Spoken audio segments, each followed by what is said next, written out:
Good day, the internet. Welcome to my messy shop. Uh, I've been throughout my days documenting everything I was doing on my cars, but this is probably going to tell you how old I am. It was through forums. And I figured since I'm doing something that's pretty new, as you can tell by the title of this video, I figured I'd document it.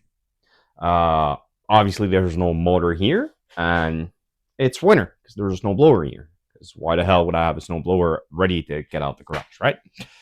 So I'm going to take you along the journey of picking up whatever going in there, which you already know because that's the title I wrote. So, yep, I'm going Ecoboost.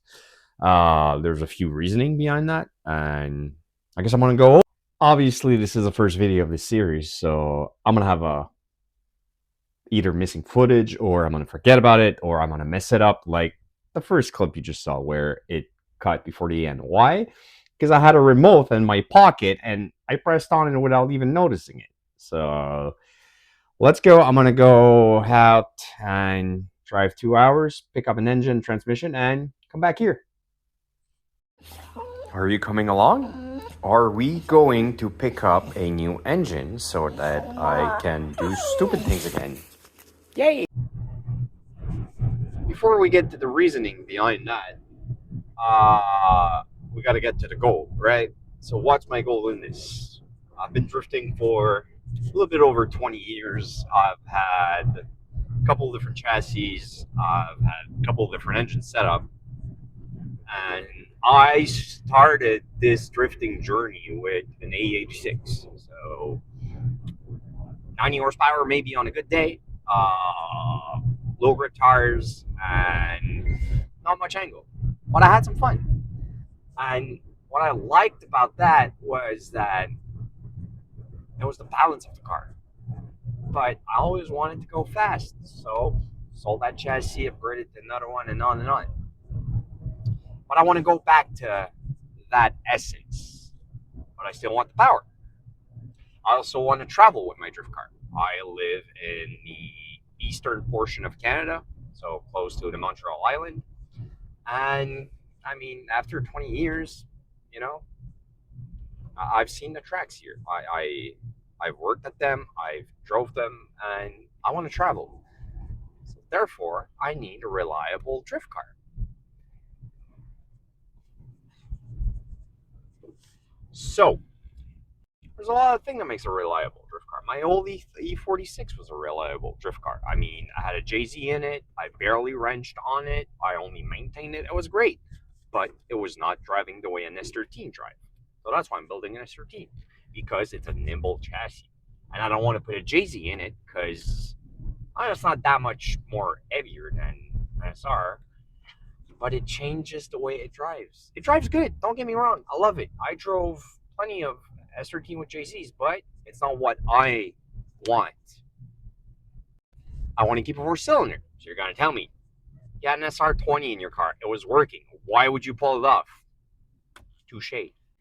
It's not modern. Simple enough. I want a modern power plant. And I have a power goal in my mind. 350 wheel. And it's pretty attainable on an SR20, but it's pushing the limit of the stock motor. It will, with a good tune, and thank God I have some pretty good tuner around me, it will live up, but it's old technology. There's a lot of things that can go wrong, and I don't want to deal with those things. Rocker arms and all the classic SR things. I mean, I get it. They're easy to fix, but I don't want to deal with. I am a fan of, it's been designed by an engineer from the manufacturer, so it should work in stock form. So I always try to keep my motor in the stockest form as possible. So it got me thinking, what makes 350 wheel? What is a 4-cylinder? And what is pretty much stock? I mean, a K20 is pretty much that with turbo, but converting a K20 to rear-wheel drive has not been thinked by a manufacturer engineer. But in 2015, Ford did something.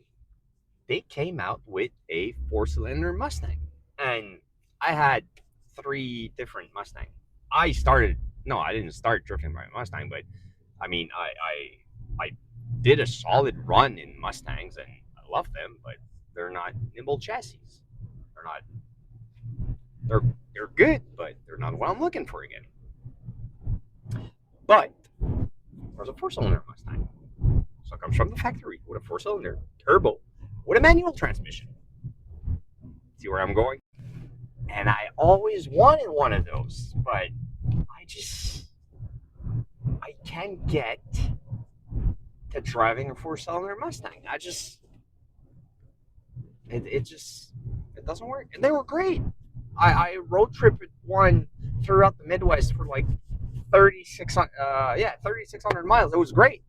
It's a great road trip car, but it's not the car I want to be putting on my trailer. The drivetrain. Chelsea Denolfo have been testing it, and more than testing it, winning with his Fox body with an Ecoboost in it. A 2.3 Ecoboost from a Mustang, and I've been looking at that for the past 2-3 years, and it kept on coming back to me.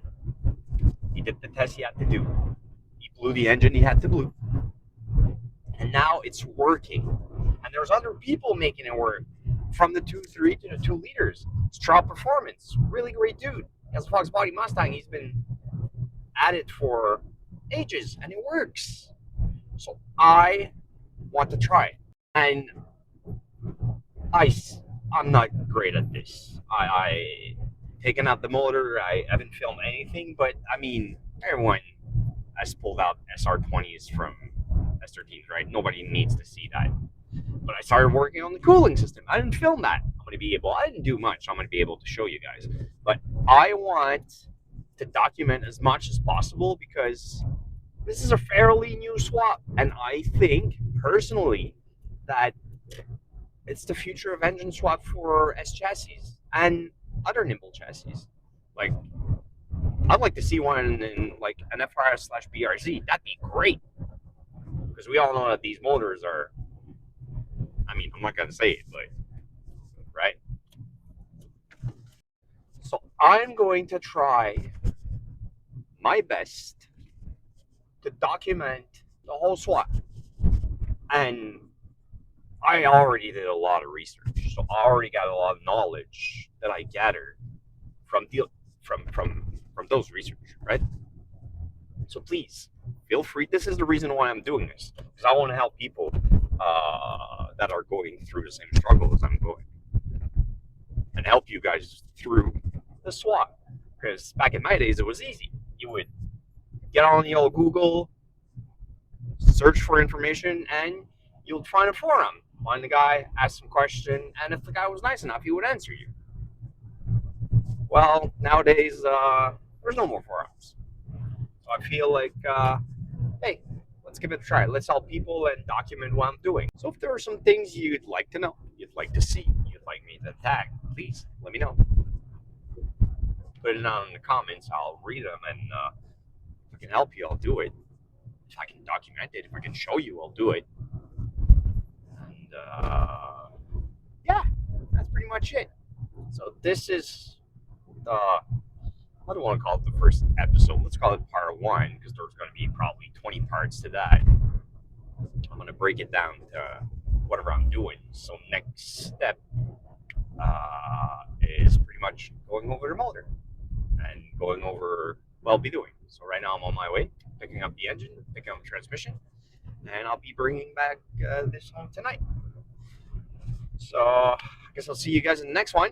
I'm not gonna piss you off with like, subscribe, and stuff. Do whatever you want. I'm not doing this for this. I'm only doing this to document it and help other people who wants to do it. So have yourself a great day. I have a 2.5-hour road trip to do with my best bud. Huh? Peaches. Say hi. That's about it. That's what you're gonna get from her.